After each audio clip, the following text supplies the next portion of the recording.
प्राचीन कालरू आमर मानव जाति गोमातांकर सेवा करी निजर जीवन को सुस्थ सुंदर और भाग्यवान करी आसुचंती। आमर हिंदू शास्त्र रे गोमातांकर महानता विषय रे बहुत किछि उल्लेख अछि।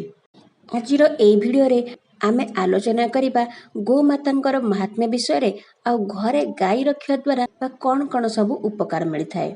आपण मानकु मोर अनुरोध ए भिडियोटी को प्रथम रो शेष जाए देखंतु। जदि भल लागिला लाइक करिवे शेयर करिवे। चैनल को जदि मोर प्रथम थर पई विजिट करछथि दया करी सब्सक्राइब करिवे आ पाखरे थिया बेल आइकन को प्रेस कर देबे। मोर आगो को आसुथिबा नुवा नुवा भिडियो रो नोटिफिकेशन आपण सर्वप्रथम पाई परिबे। चलंतु स्टार्ट करिबा। नमस्कार, जय जगन्नाथ। मु दीपाली आपण मानकु स्वागत करूची मोर ए भिडियो को। गोमाता बा गाई। गाईर अर्थ है भगवान शिव जार गुणगान करती, भगवान विष्णु जार गुणगान करती, भगवान ब्रह्मा जार गुणगान करती, से होचंती गाई।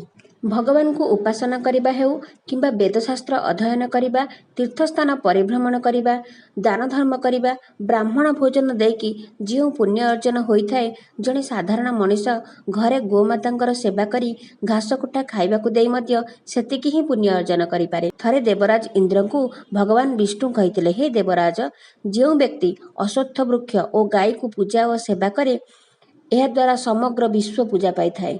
आ सेई वृक्ष और गाय रूपर जो पूजाटी हुए, सेई पूजा को वास्तव में मोर पूजा बोली मु ग्रहण करिनी। ऋषि मुनि माने मध्य कहिचंती मानवर सबुठारु श्रेष्ठ धर्म होउची गो सेवा। नियमित भागवत पठन करिबा, प्रभुंक चिंतन करिबा, तुलसी सेवन करिबा और गोमातांकर सेवा करिबा हेउची चारिटा जांक समान जिनिस।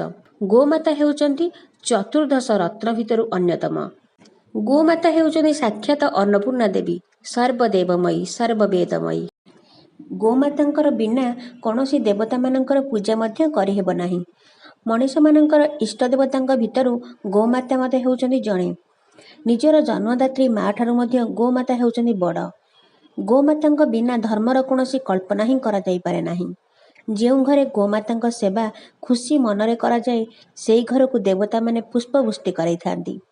गोमातांक शरीर रे सर्व देवादेवी 33 कोटी देवी देवता वास करती। पौराणिक मत अनुसार गोमातांकर गोटे आखिरे सूर्य आउ गोटे आखिरे चंद्र वास करती। गाईर खुरारे नागदेवता रुहंती आउ लांजरे हनुमान वास करती। गोमातांकर मुहरे 4टी वेद निवास थाए। गोमातांकर सिंगरे भगवान शिवंकर निवास थाए आउ पेटरे भगवान कार्तिक विराजमान करिथांती।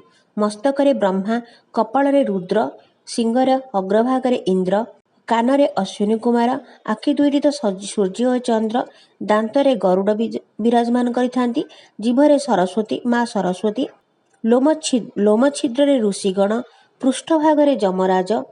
गोमातांकर खुरारे देवता माने वास करती आउ थनरे समुद्र वास करती। शास्त्र मुताबक सकाळु सकाळु स्नान सारी जदि आमे गोमाता को प्रतिदिन प्रणाम करूँ ताले आमर समस्त पाप नष्ट होइथाए। गाईर क्षीर, दही, घी, गोरस और गोबर को एक निर्दिष्ट परिमाण में मिसाइले यह पंचगव्य हुए। यही पंचगव्य सेवन करने द्वारा मनुष्यर बहुत प्रकार रोग दूर होता है। यही पंचगव्य बिना देवता मानकर पूजा मध्य संपूर्ण हो पारे नाही। देवता मानकर पूजारे व्यवहृत हेउथिबा पंचामृत मध्य गाईर क्षीर, घी, दही मध्य प्रस्तुत होता है। जदि जड़े व्यक्ति गाईर पिठी को आउंसिकी तार लांज को आनी निज शरीर रे टिके स्पर्श कराई दिए, तेबे सेई व्यक्ति को 3 दिन तीर्थस्थल फल मिलता है। गोसेवा होउची सबुठु बड़ तीर्थ। भगवान विष्णु गोसेवा अत्यंत प्रसन्न होइथांती। जो घरे गाई गोरु माने खुशी रे वास करती, से स्थान अत्यंत पवित्र होइथाए। तेणु गोपालन करने अत्यंत मंगल अटे। जो व्यक्ति गोसेवा करती, गोमाता से व्यक्तिर शत्रुदोष सहित समस्त प्रकार विपद हरण करती। तन मन धनरे जी गोसेवा करती, से गोमातार लांज धरी मध्य जम बैतरणी पार होइथांती। जमलोक न जाई सीधा वैकुंठ लोक प्राप्त हुअंती। प्रातः काल सर्वप्रथम गाय को दर्शन करने अत्यंत शुभ अटे। गो सेवा द्वारा मनुष्यर समस्त मनस्कामना पूर्ण होता है। गाय को घास खाइबा को देवा द्वारा 33 कोटी देवी देवता को भोग लगेवा संगे समान होता है।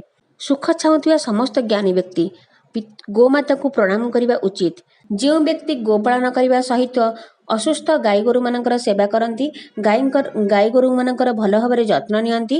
ଘାସ ଜଳ ଦେବା ଦ୍ୱାରା ସେଇ ବ୍ୟକ୍ତିଙ୍କର ଜୀବନରେ ସୁଖ ଆଉ ସମୃଦ୍ଧି ବୃଦ୍ଧି ପାଏ। ଇଏ ତ ଥିଲା ଗୋମାତାଙ୍କର ସେବା କରିବା ଦ୍ୱାରା ଆମକୁ କ'ଣ କ'ଣ ସବୁ ଫଳ ମିଳେ। ଗାଈ କ୍ଷୀରରେ ବହୁତ ପରିମାଣରେ ପ୍ରୋଟିନ୍ ଭରି ରହିଥାଏ। ଗାଈ କ୍ଷୀରର କୌଣସି ବିକଳ୍ପ ମଧ୍ୟ ନାହିଁ। ଗାଈ କ୍ଷୀରରେ ରୋଗ ପ୍ରତିରୋଧକ ଶକ୍ତି ମଧ୍ୟ ଥାଏ। ଗାଈ କ୍ଷୀର ବିନା କୌଣସି ଦେବ କାର୍ଯ୍ୟ ମଧ୍ୟ ହୋଇପାରେ ନାହିଁ। ଗାଈର ଗୋବରରେ ପ୍ରସ୍ତୁତ ଧୂପ ଯଦି ଆମେ ଆମ ଗୃହରେ କିମ୍ବା ଦୋକାନରେ ହେଉ କିମ୍ବା ବ୍ୟବସାୟିକ ଅନୁଷ୍ଠାନରେ ଆମେ ଯଦି ଜାଳୁଛେ, ତାହେଲେ ସେଇ ପରିବେଶଟି ବହୁତ ପବିତ୍ର ହୋଇ ଉଠିବ। ତା ସହିତ ସକାରାତ୍ମକ ବାତାବରଣ ସୃଷ୍ଟି ହେବା ସହିତ ବ୍ୟବସାୟରେ ମଧ୍ୟ ଲାଭ ହୁଏ।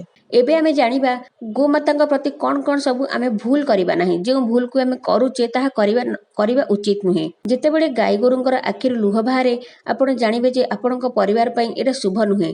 ଯେତେବେଳେ ଗାଈ ସେବା କରିବା ସହିତ ରୋଗୀ ସେବା କରୁଥିବା ଲୋକଙ୍କୁ ଅନ୍ୟ ଜଣେ ବାରଣ କରୁଥିବା ଲୋକଙ୍କୁ ନର୍କବାସ ମିଳିଥାଏ ଆଉ ପ୍ରେତଜୋନି ମିଳିଥାଏ।